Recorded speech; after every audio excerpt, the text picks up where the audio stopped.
Evaluating an investment firm from the outside is an extremely hard thing to do. Many firms like to operate in secrecy, and some don't even have proper websites.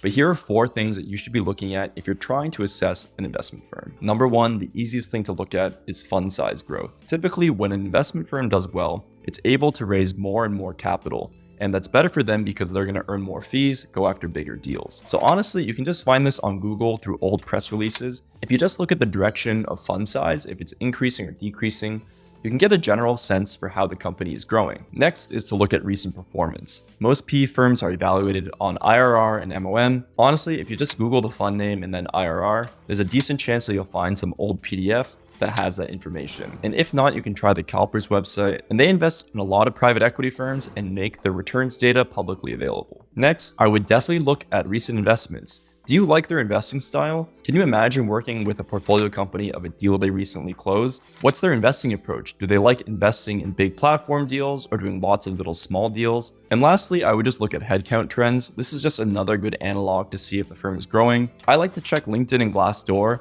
And if a lot of mid-level and senior people are leaving, it tends to mean that there's not a lot of room for upward mobility. And I would say that higher attrition tends to imply that there's very bad culture or potentially not as good pay.